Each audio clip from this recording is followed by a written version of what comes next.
relevante.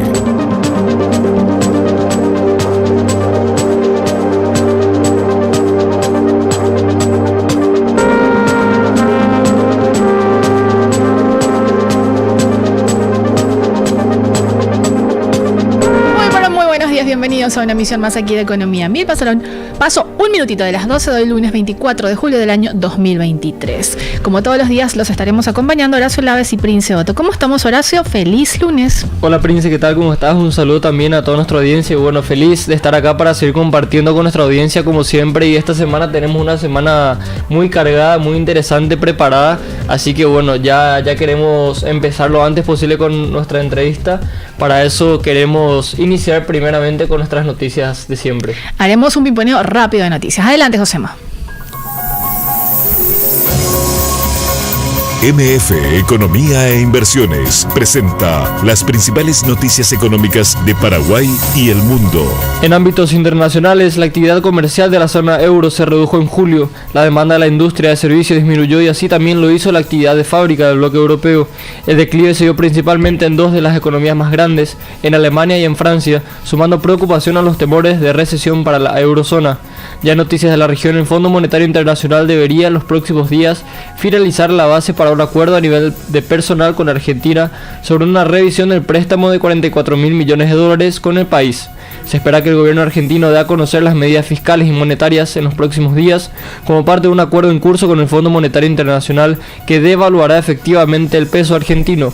El gobierno también anunciará un nuevo tipo de cambio preferencial para las exportaciones agrícolas y los gravámenes sobre las importaciones, según comparte un artículo de Reuters. Por último, de noticias nacionales, en lo que va de la primera mitad del año, el PGN, Presupuesto General de la Nación, aumentó en unos 498 millones de dólares.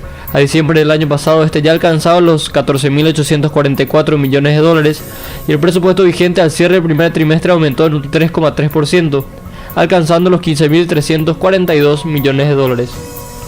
Y ya estamos en línea con Manuel Riera. Él es abogado especializado en Derecho Civil, Comercial, Corporativo y Bancario, a quien damos la bienvenida y está del otro lado. ¿Cómo estamos, Manuel? Aquí en mesa, Horacio Laves y Prince Otto. Hola, Prince, ¿cómo andan ustedes? Yo muy bien, muchas gracias, a disposición de ustedes. Muchísimas gracias, Manuel, por atendernos. Nos hubiera encantado que estés aquí en piso, pero no vamos a desaprovechar esta entrevista que lo tenemos hasta las 12:27 aproximadamente.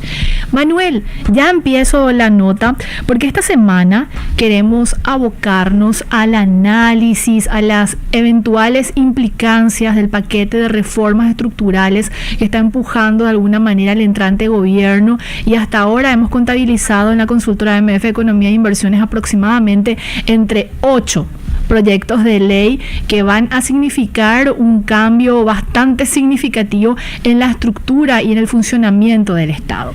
Y te estamos llamando principalmente por este proyecto de ley que anda circulando, no es todavía oficial, pero de alguna manera ya está en debate, en discusión, y es del Registro Único Nacional, RUN.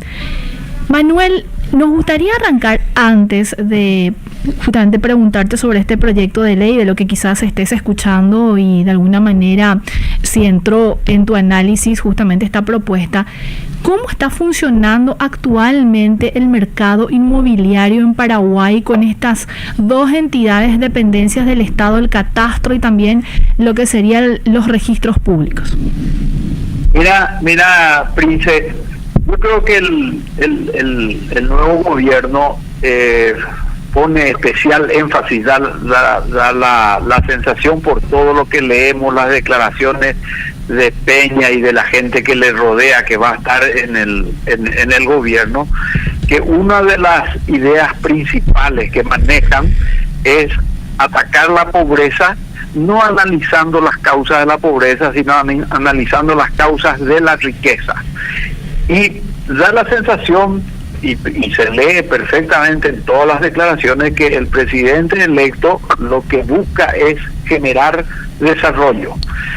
Y para generar el desarrollo hay que producir condiciones que tengan que ver necesariamente con lo que todas las veces hablamos sobre seguridad jurídica. Así es decir, no solo seguridad física, que habrán visto que el candidato a presidente, a ministro del Interior está permanentemente hablando sobre la necesidad de mejorar seguridad ciudadana y en general del país, pero el concepto de seguridad es mucho más amplio que simplemente seguridad física, y la seguridad jurídica es fundamental en el desarrollo de un país. Es decir, un país que no ofrece seguridad jurídica está fallando probablemente en uno de los pilares principales del desarrollo.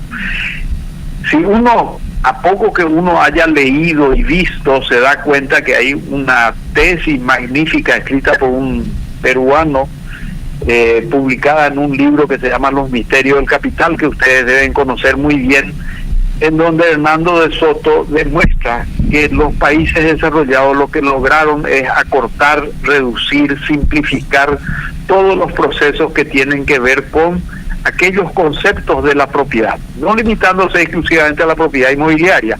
Es decir, todo tiene que ver con marcas, con registros, con marcas y señales de ganado, con creación de sociedades, con inscripción, con modificaciones. Es decir, todo lo que hace a la seguridad jurídica en el régimen de propiedad, tanto de bienes raíces como de bienes mobiliarios, tienen que ver con el desarrollo. Esta idea del registro único nacional tiene más de 10 años, es decir, todos nos damos cuenta que el Estado está fraccionado en un montón de partes que a lo mejor en un momento eran la solución, pero que hoy en día requieren un análisis de conjunto y sobre todo unificar criterios sobre objetivos comunes. En el caso de la garantía de la seguridad jurídica de la propiedad, pareciera que la creación de un registro que absorbiera instituciones que manejan los conceptos de propiedad y los servicios a la propiedad estuvieran todos dirigidos con un criterio universal. Esa es la idea que yo encontré en el proyecto del Registro Único Nacional. La propuesta básicamente entonces, Manuel, es unificar estas dos dependencias, como decía, de tal manera a inyectarle eso que mencionas de la seguridad jurídica, y de alguna manera agilizar también todo este proceso que de hecho hoy por hoy muchas de las personas que tratan de alguna manera de vender o mismo en lo que es demanda y oferta se encuentran con ciertas dificultades en el momento de tener ya sea la cuenta corriente catastral y eso de alguna manera también registrarlo y obviamente finalmente hacerlo o vender tal propiedad. Claro, hay la idea que yo vi es unificar tres instituciones, Prince. Una es la Dirección General de Registros Públicos, que tienen que ver con la seguridad jurídica de la propiedad. Otro es el Servicio Nacional de Catastro, que tiene que ver con la necesidad de ubicar clara y definidamente de manera geográfica, con coordenadas aceptadas internacionalmente, los inmuebles. Y el tercero es el Departamento de Agrimensura y Geodesia del Ministerio de Obras Públicas, que en definitiva es la que aprueba o autoriza o registra las mensuras. Entonces, tenés la Dirección de Registros Públicos, que depende de la Corte. Tenés el Departamento del Servicio Nacional de Catastro, que depende del Ministerio de Hacienda porque tiene una función tributaria fundamental. Así es. Y tenés el Departamento de Agrimensura y Geodesia, que depende de Obras Públicas, que se ocupa principalmente de la verificación de los correctos procedimientos utilizados en las mediciones de los bienes raíces.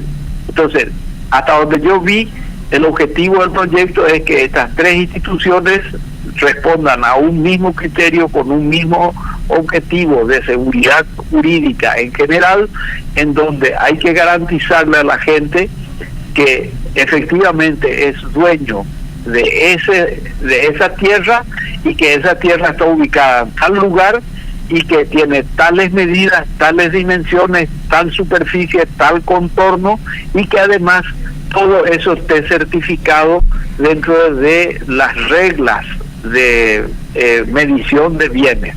Un poco esa es la idea en general.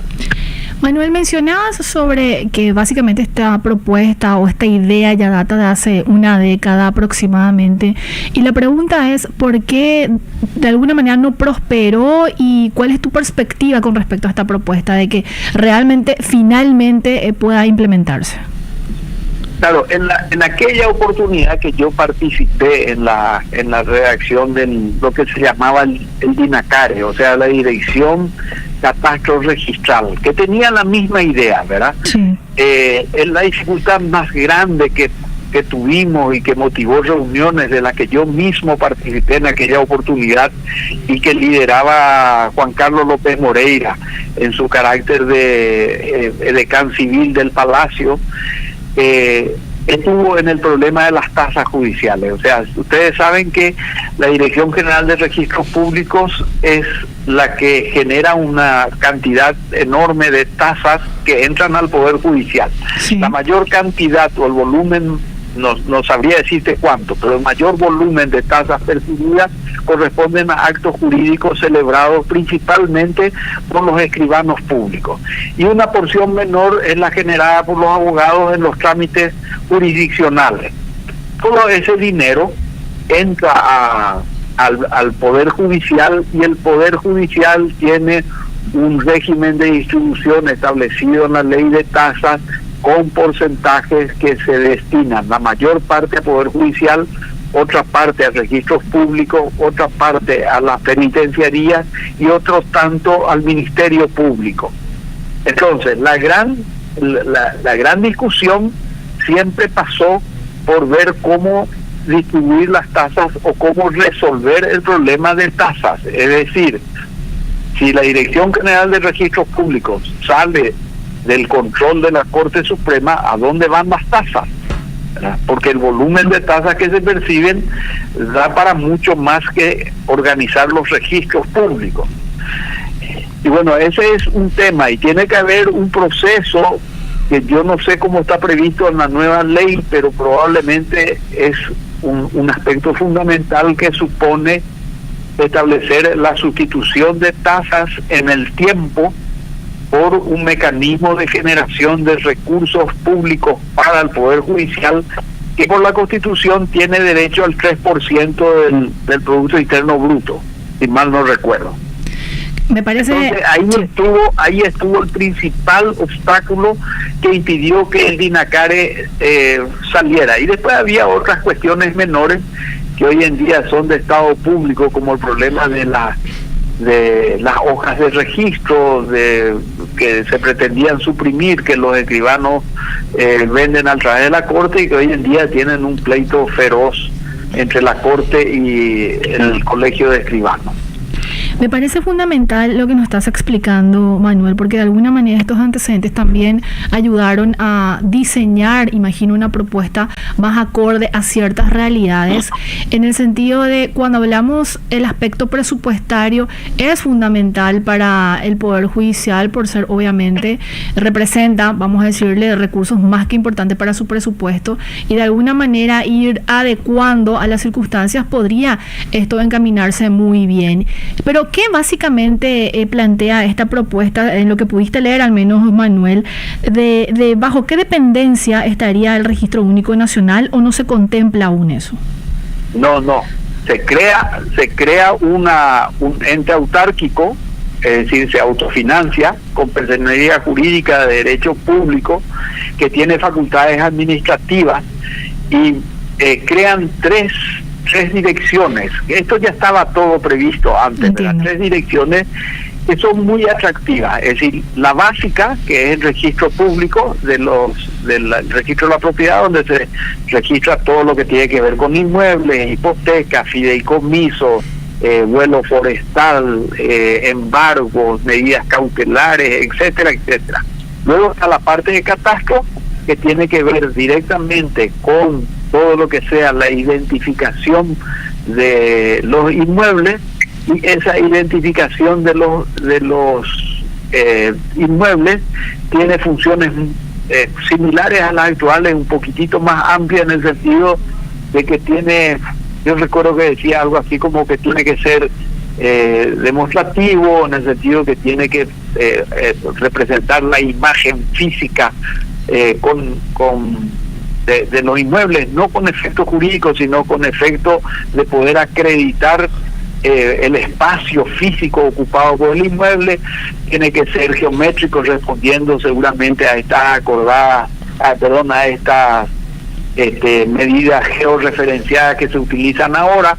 Tiene que ser descriptivo en el sentido que tiene que describir perfectamente el inmueble, su contorno y todas esas cuestiones que tienen que ver con la medición de las propiedades, y además tiene que tener una función, además de cartográfica, tiene que tener una función de establecer el valor de las propiedades en base a sus aptitudes agrológicas, lo cual plantea una discusión interesante, que en la última valoración fiscal hubo un error que el Poder Ejecutivo corrigió, ¿verdad? Básicamente el valor de la tierra se determina por su aptitud agrológica y no por sus características actuales. ¿Por qué? Porque si yo mido un campo natural, tiene una aptitud agrológica, pero si alguien a ese campo natural le imprimió inversión en el sentido de mecanizar el campo, corregir la acidez del suelo con cal agrícola, establecer canalizaciones, mecanismos de circulación de agua o de irrigación, etcétera, todo eso valoriza el campo, pero todo eso no debe estar grabado por el impuesto inmobiliario, porque si no, en vez de grabar la tierra, estamos grabando la inversión, con lo cual producimos el efecto contrario al deseado. Entonces, todo eso está hoy establecido en este proyecto, que yo creo que sería la solución. Y sobre todo, tiene una tercera dirección que es muy importante, que pretende la regularización de todos aquellos problemas que tienen los títulos de propiedad o las fracciones de tierra que están con errores geográficos de rumbo o con errores de superficie, simplemente por errores de cálculos matemáticos. Porque eso es el día a día, perdón Manuel, en Paraguay. La mayor dificultad que enfrentan los propietarios o los que no saben que son propietarios es eso, justamente. Claro, entonces tiene una dirección que permite regularizar todo esto administrativamente en la medida en que no haya conflicto. A ver si trato de explicarlo de manera más simple, Príncipe. La Constitución Nacional reserva al Poder Judicial la solución de los conflictos. En la medida en que yo discuta con mi vecino sobre un lindero, hay un conflicto. Así es. Ese conflicto puede resolverse por dos vías: por vía simplemente negociada o por vía peleada. Así es. Si yo negocio, bueno, ese acuerdo que yo haga con mi vecino, esa negociación que yo haga, y no afecta los derechos de otros y no genera más conflicto que ese, y se puede resolver administrativamente, no necesita llenar los tribunales de pleitos. Ahora, si mi vecino o yo somos absolutamente intolerantes e intransigentes y queremos ir al pleito, entonces la solución administrativa no es viable porque la Constitución te lo impide. Entonces, ¿qué hicieron en el proyecto? Repitiendo un modelo que ya habíamos generado en el DINACARE, es crear una dirección de regularización que permita que las partes pudieran corregir todos los defectos materiales, reales o no, o defectos que hay simplemente en los títulos, para sanear, para formalizar todas las cuestiones de discusión que puedan generarse, siempre que esa regularización no exija la participación del Poder Judicial. Entonces, con esto se pretende descomprimir el recargo de trabajo que los tribunales tienen. Y ojalá que se pueda hacer, ¿verdad? De hecho, hoy en día la Dirección Nacional de Catastro dictó una resolución 363 que permite arreglar muchísimos de estos errores, que probablemente es otro de los temas que en el que va a poner énfasis el proyecto, que es el proceso de transición, es decir, cómo se manejan los expedientes en curso una vez que esta institución sea creada.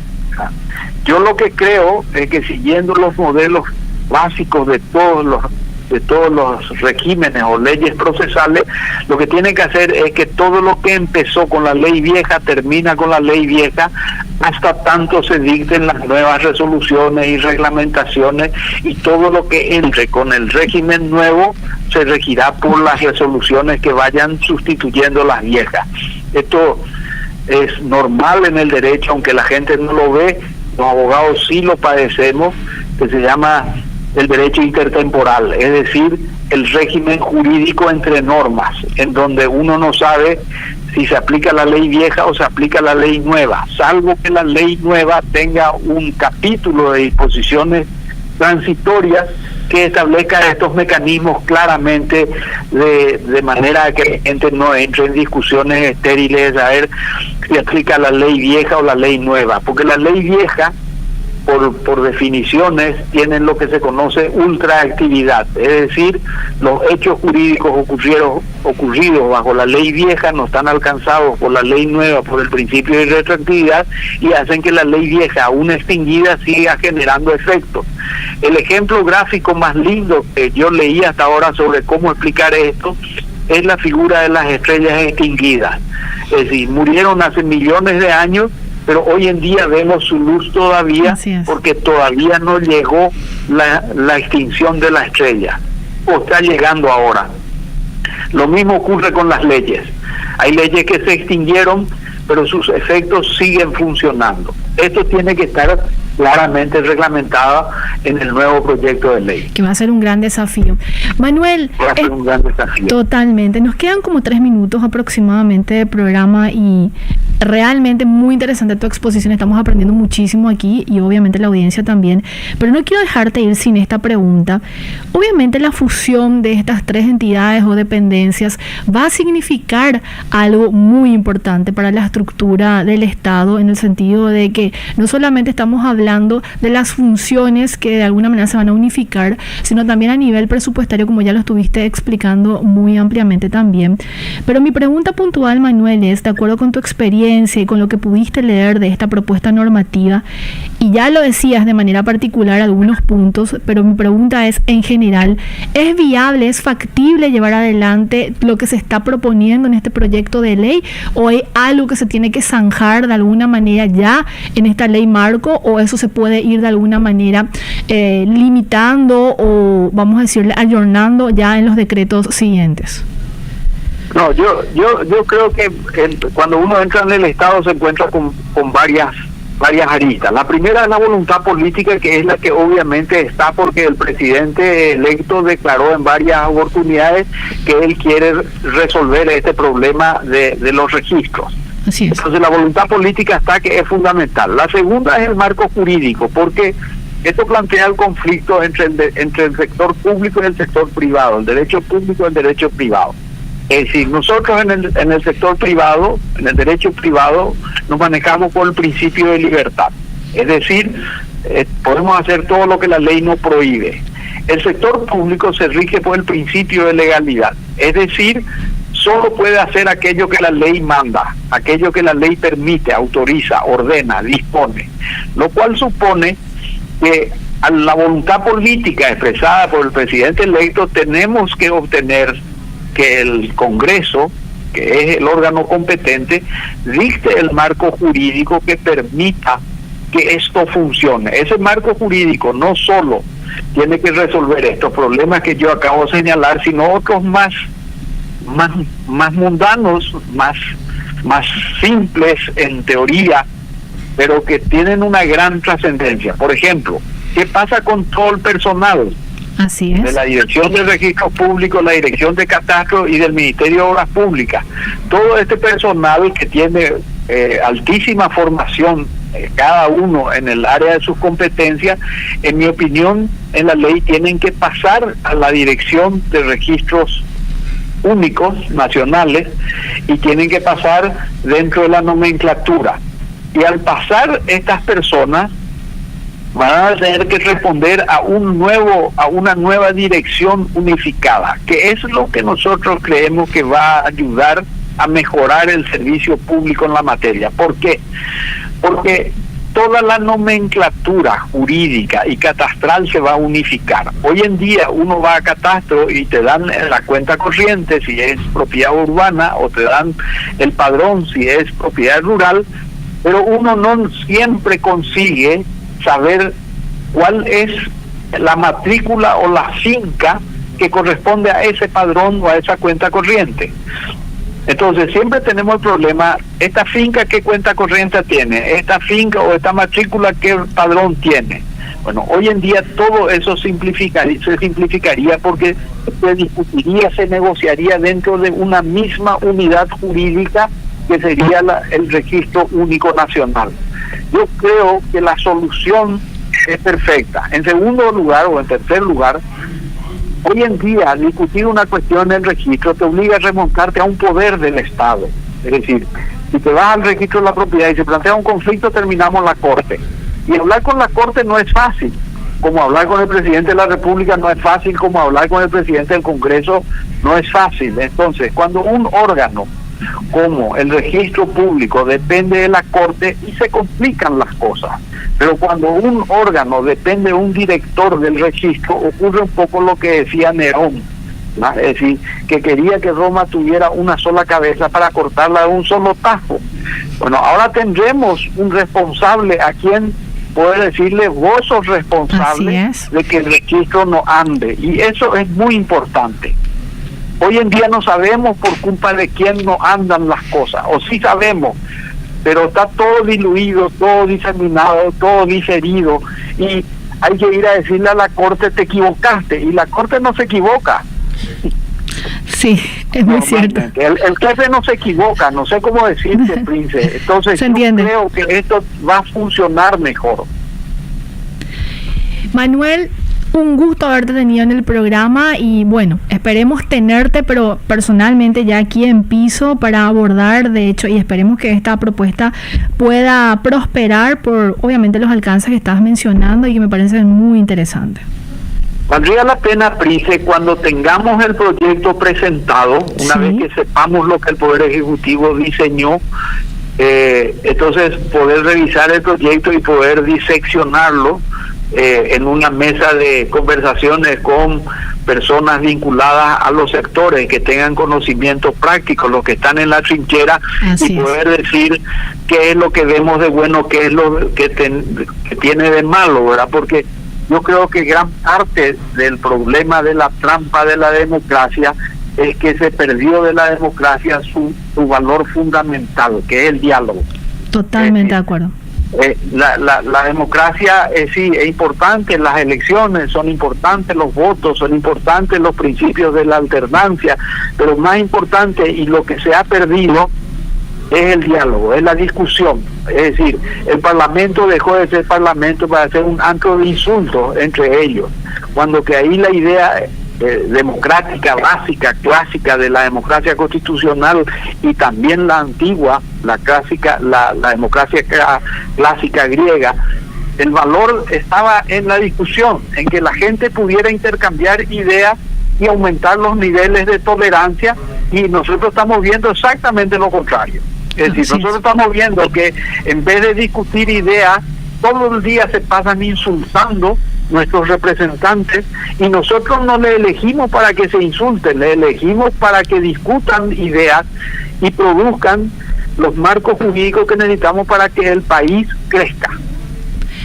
Totalmente de acuerdo, Manuel. Te dejamos, un gusto haberte tenido, que tengas un feliz lunes.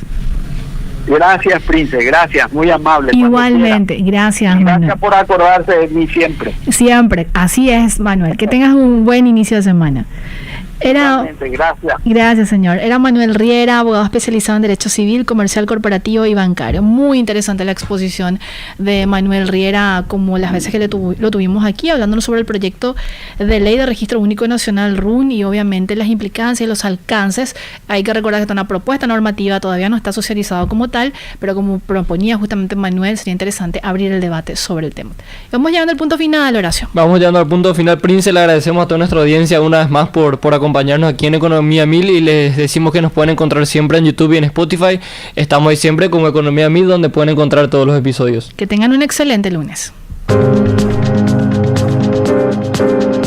Fueron 30 minutos sin cortes de Economía a 1000. Un programa de MF Economía.